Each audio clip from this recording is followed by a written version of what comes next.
Glad you did. Well, this morning, it's Mother's Day, and I want to tell you something. When I was a kid, I learned an important lesson, that a woman's purse is her private business. And under no circumstance am I allowed to get in that purse. And you know what? I found that to be true even with Mom. My wallet is open territory. But there's something sacred, something meaningful about a woman's purse. Today we're going to do something really sneaky. We're going to check out what is in there. Because I don't know. All I know is Angela's purse is heavy. Like that. Feel that? You don't believe that? A little white there, isn't there? See that? Check that out. Yeah, that's what I thought. I have some ideas of what might be in here because, I saw Angela and especially my mom pull stuff out of here so many times in the past. Now, my mom's no longer with me, and this isn't really my mom's purse, but I've just put some things in here that I remember seeing in my mom's purse. So let's check it out this morning, okay? How exciting. It's like opening up a treasure chest. Let's just go ahead and dump it in the floor, okay? Get ready. Here we go.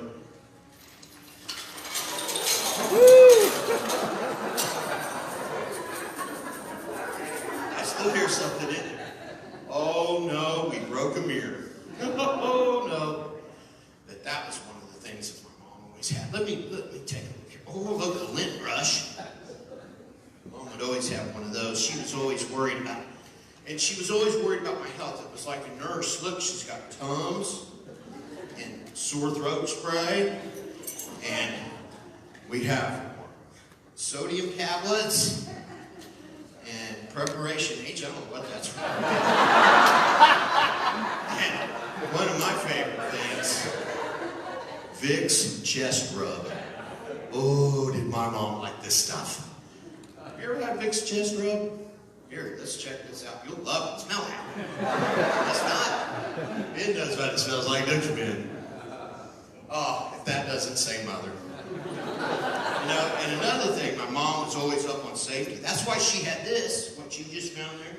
A flashlight. Mom always had a flashlight. Oop, that one doesn't work. There was something that Mom always carried in her purse. I never figured it out till later. Look, my mom would keep a candle in her purse. Can you imagine why she'd have a candle? I found out one day, she said that she heard on TV that if we got caught stranded along the road in the wintertime, if she lit this candle inside our car, it would keep us warm enough that we wouldn't freeze to death. That's my mom, always thinking ahead. She had halls. Now, another big thing for Mom was hygiene, okay? Hygiene. So, yeah, keys. Mom had tons of keys. And shoehorn. You know what this is for? This is so I could keep my shoes tied and get my shoes on anyway. Because Mom didn't like having to tie my shoes all the time because they were untied. And Mom always had pictures. Embarrassing, humiliating pictures.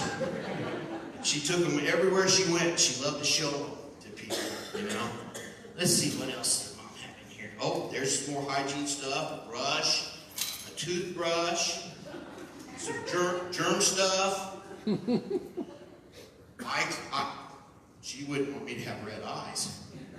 And look, she had lotions, candies, extra shoestrings. You never know.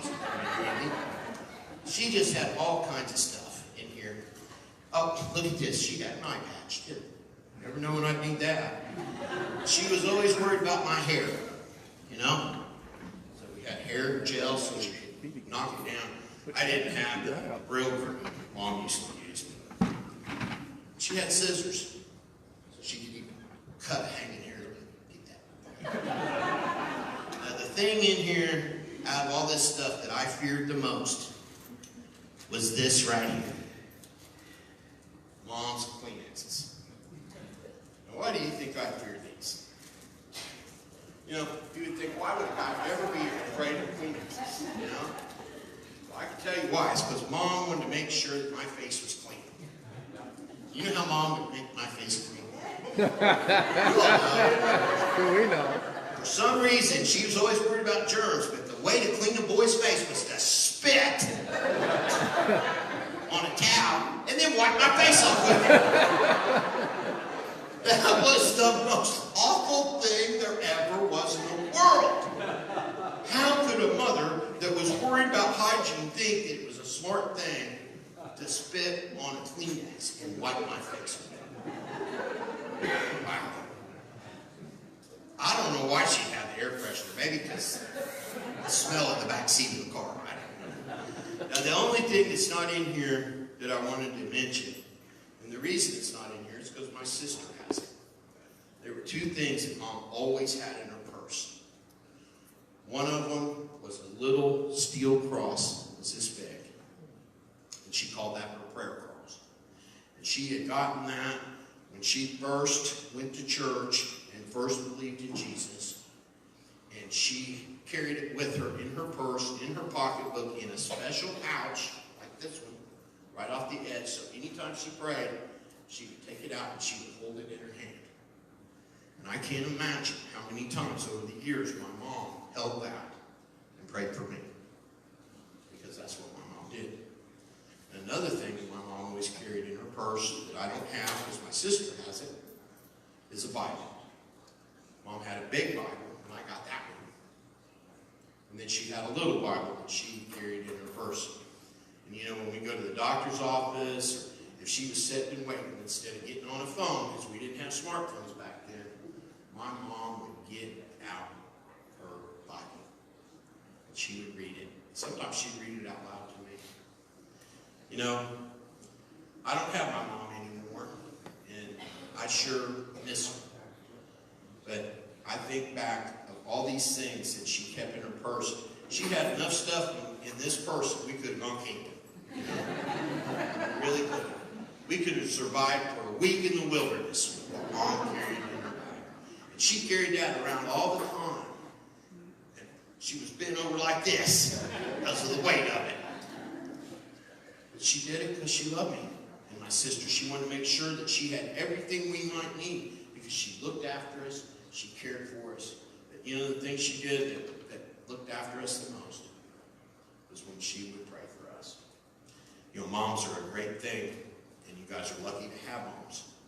And mine's not here, and I miss her. So today, when you get the chance, you tell your mother, your grandmother, any woman in your life, a teacher, those are nail clippers. Mom loved those too. You be sure to tell them thank you for what they did for you. Well, I can't imagine this world without mothers. Let's say a prayer. Dear Lord, we just thank you for mothers. We thank you for all those women in our lives that love us and care for us, and carry all this stuff around to take care of us. Thank you, Lord. And it's in Jesus' name we pray. Amen. Thanks, guys. Let's hear it for the kids.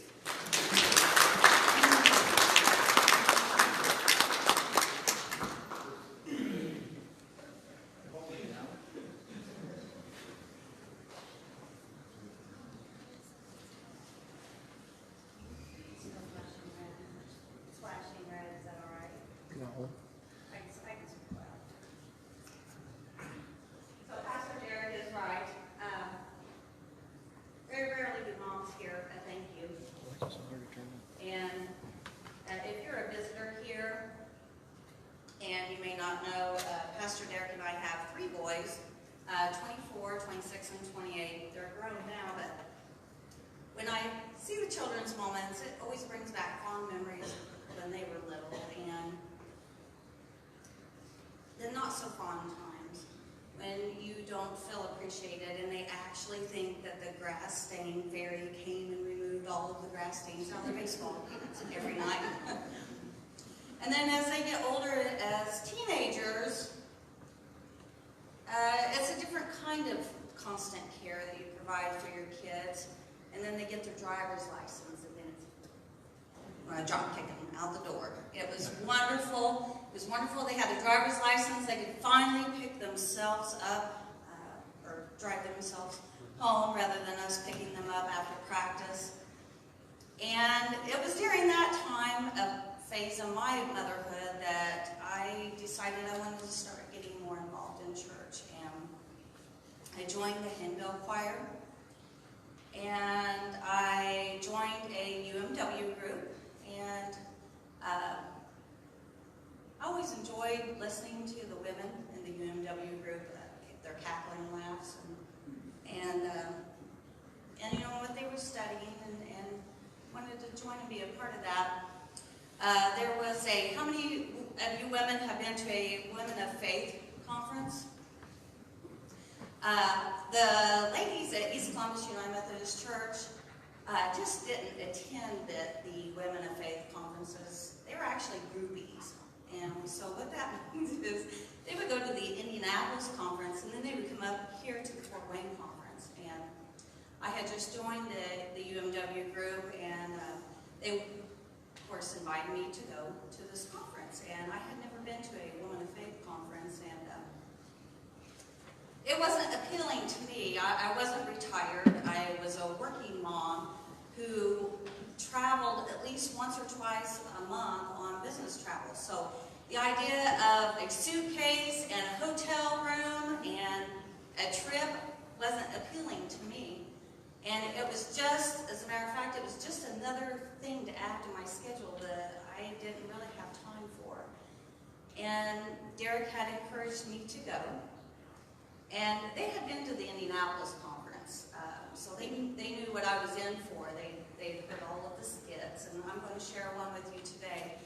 But they had heard all of the skits in Indianapolis, and they were just could not wait until I go, because they knew what season I was in my life, and with our busy boys and schedules and games, and then my work schedule, and they knew more than I did that I really needed this. And so just like Dereck encouraging me, they encouraged me, so I came. And I actually told them, I said, you know, I can't make it to the Friday night opening. I have to work on Friday because I'm not retired.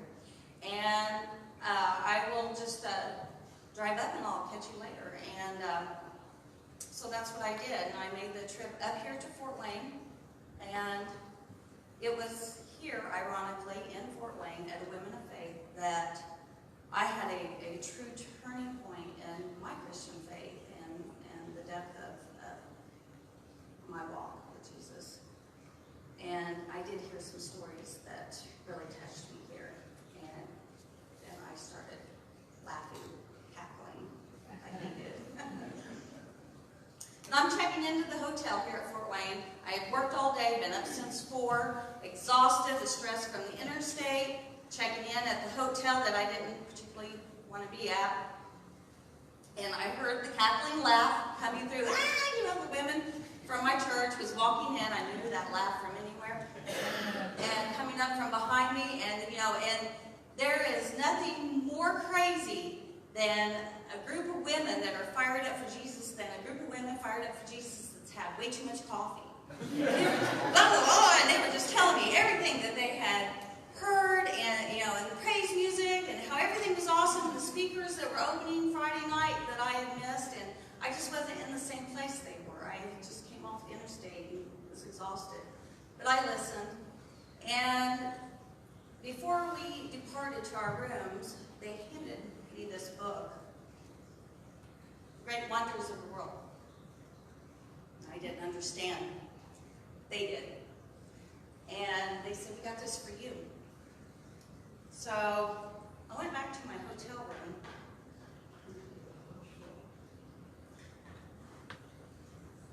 And I had opened the book, and there was an inscription on the inside.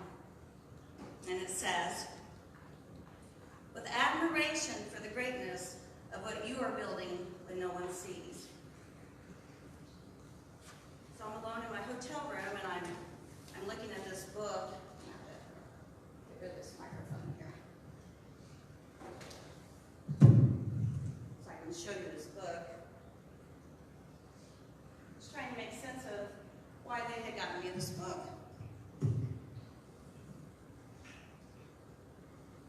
And it's the great wonders of the world, as it says. And it's pictures of things that builders, amazing things, mammoth things that builders have built.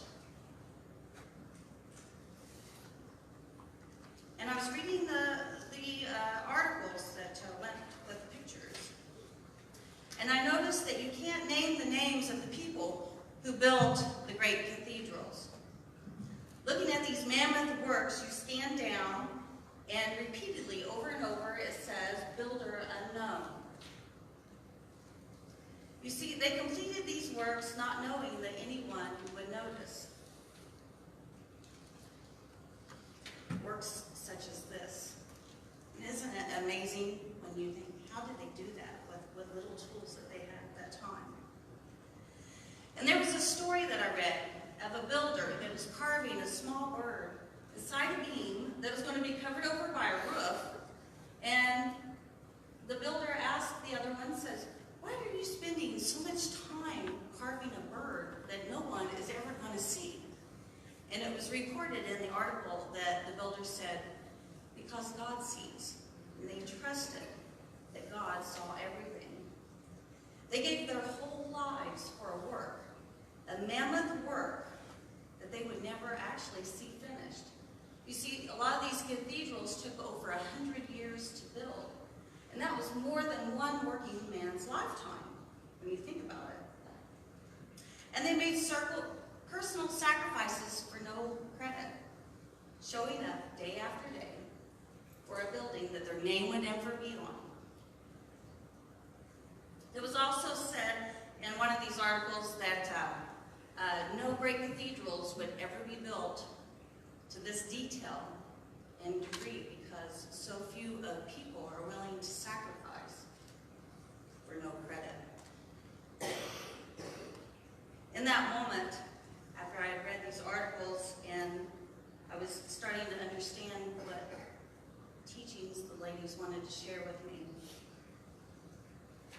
I closed my eyes, and it was as if I could hear God say, "I see you. You are not invisible to me. I see every cupcake you bake. I see every birthday party you've planned, and every game you've prepared them for, every homework assignment that you've helped them with, and every patch on their uniform that you have sewn on, and I smile over every one. I see every tear of disappointment when things don't go the way that you had planned for them to go. But remember, you are building a great cathedral.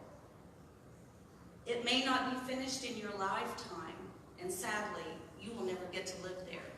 But if you build it well, I will."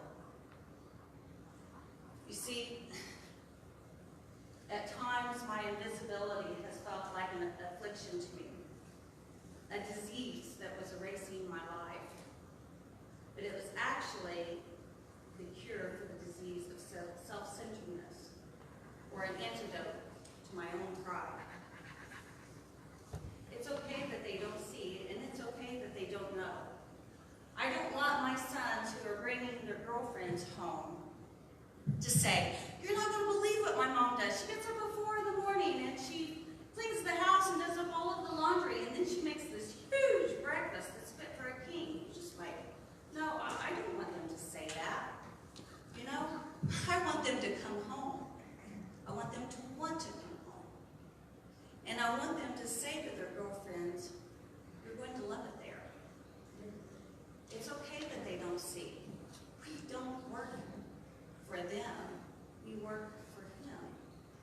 And we sacrifice for Him.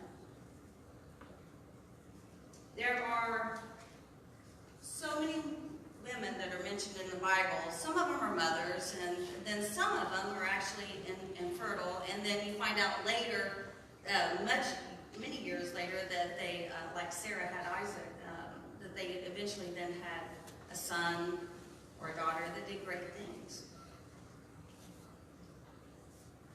Some of the women in the Bible are not mothers, but they have taught us great lessons.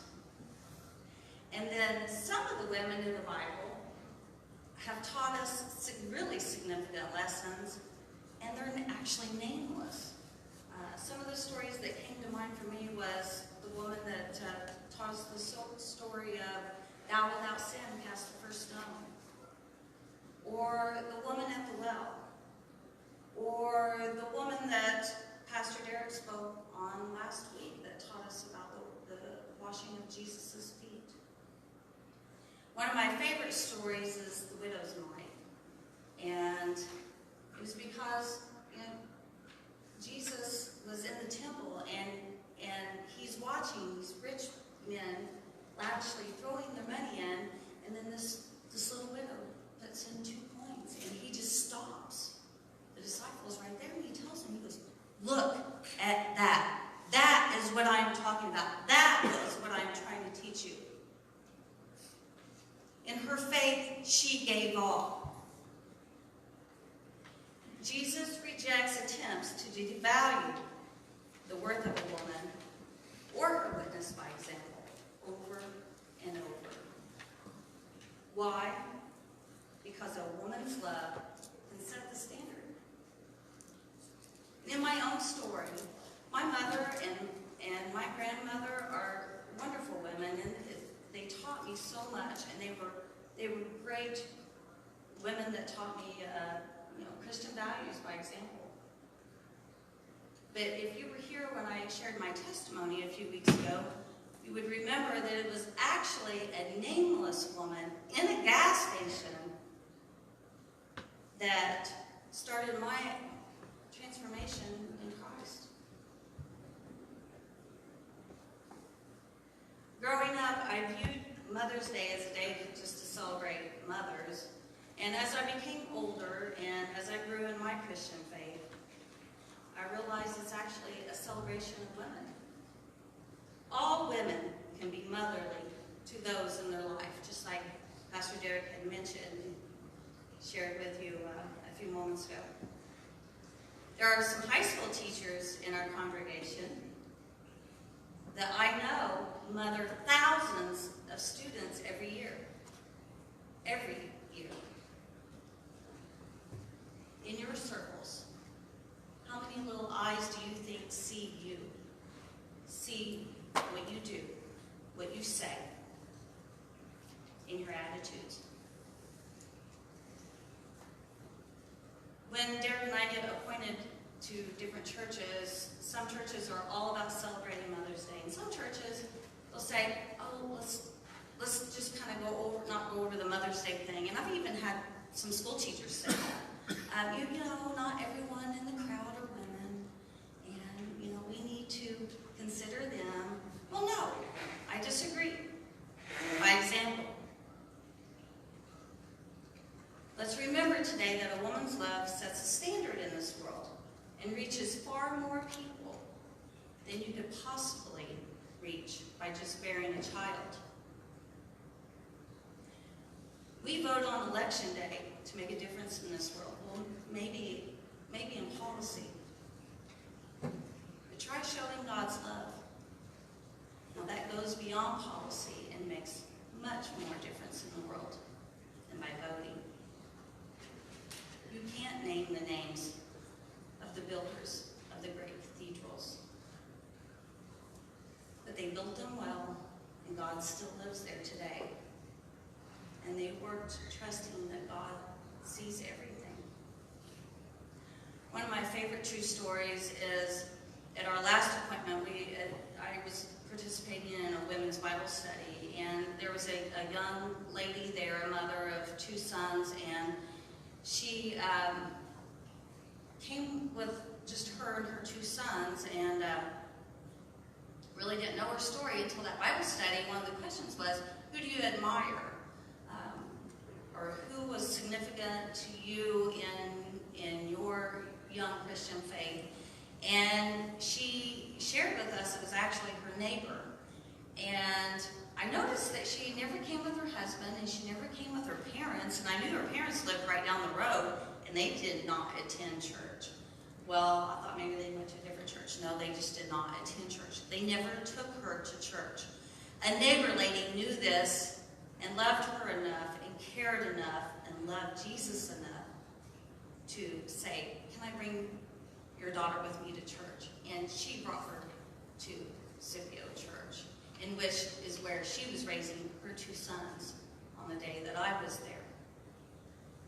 And then later, I find out that her husband was an engineer, and was systematic in his thinking, a true scientist, had a difficulty in being a believer in Jesus.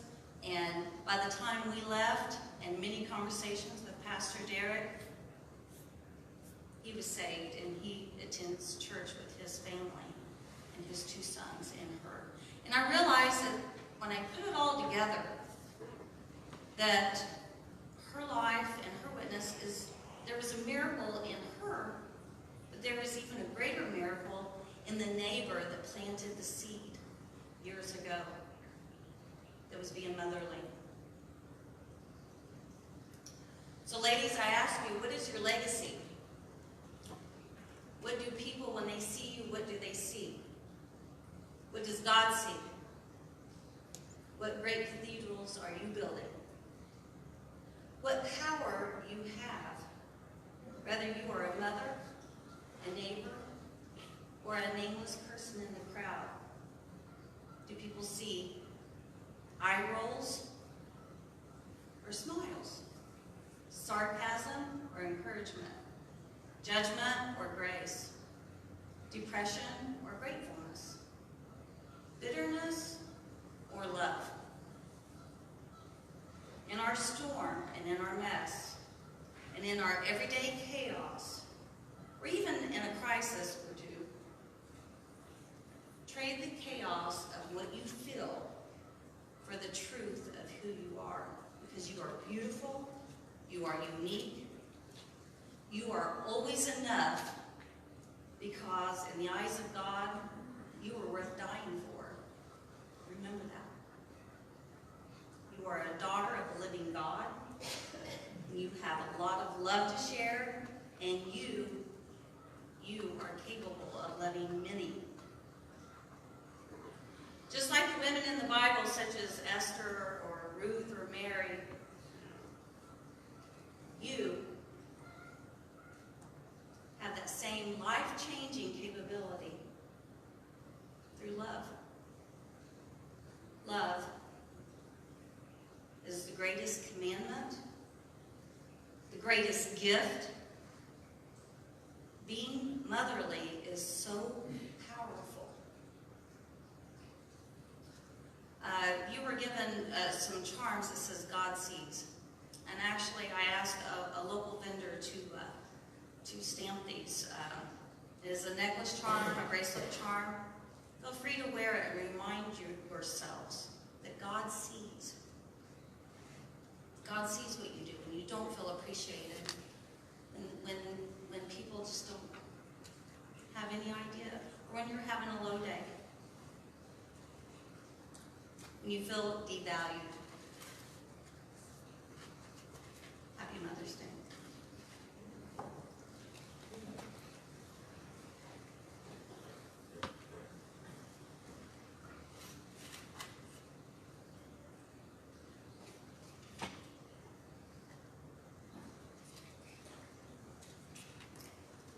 Every year, for the last few years, I should say, maybe not every year,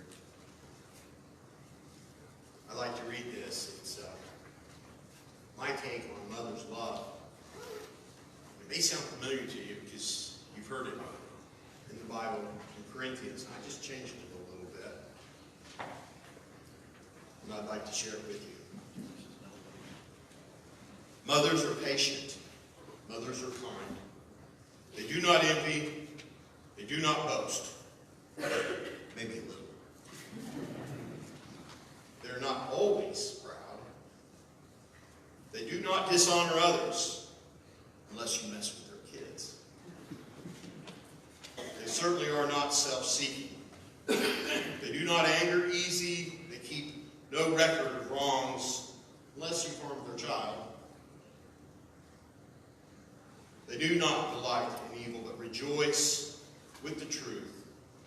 A mother always protects, always trusts, always hopes, and always perseveres. Mother's love never fades. You know, mother's love sometimes a little bit skewed. I don't know how many times I've heard a mother carrying on and bragging on the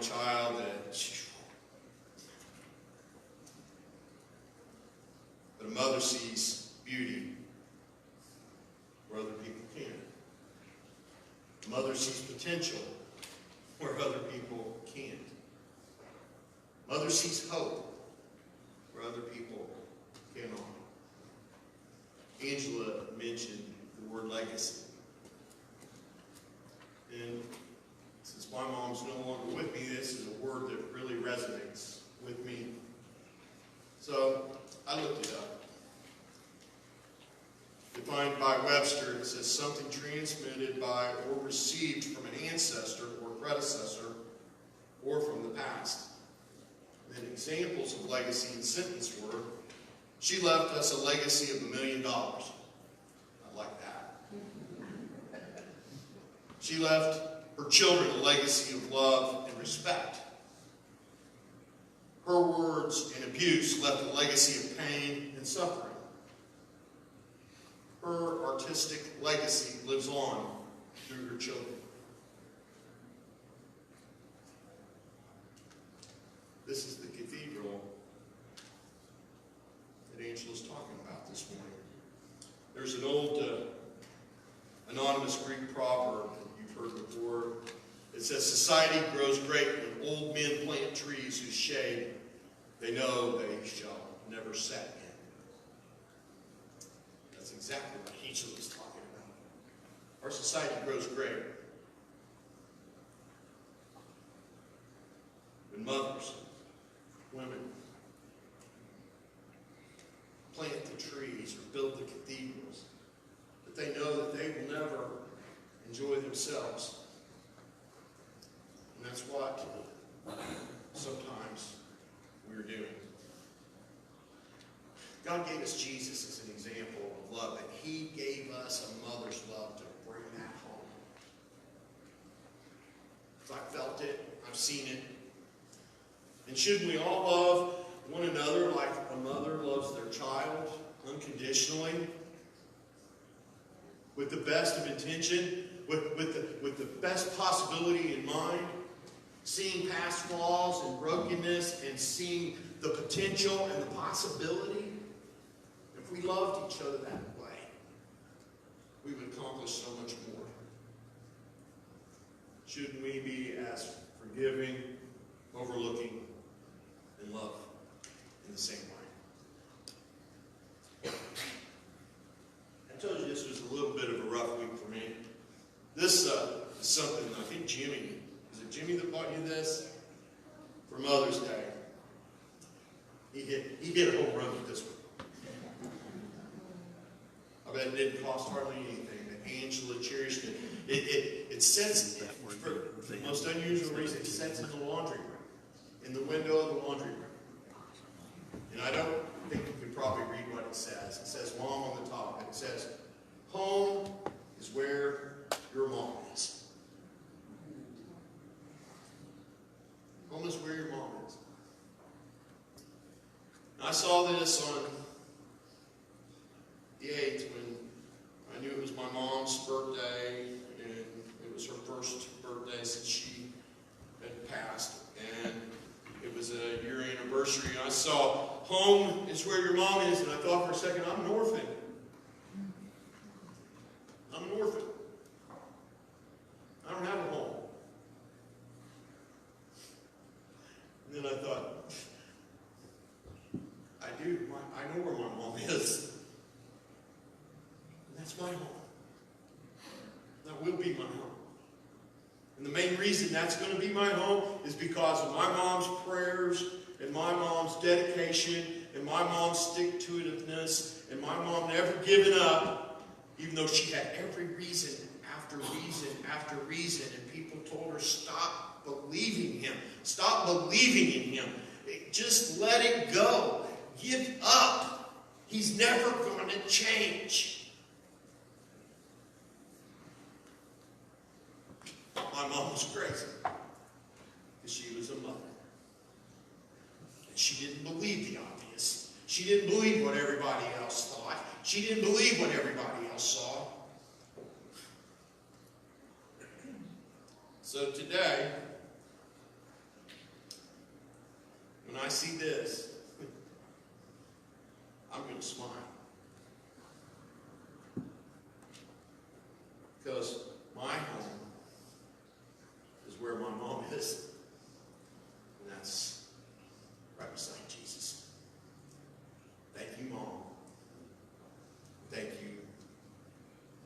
all those women in my life, including my wife.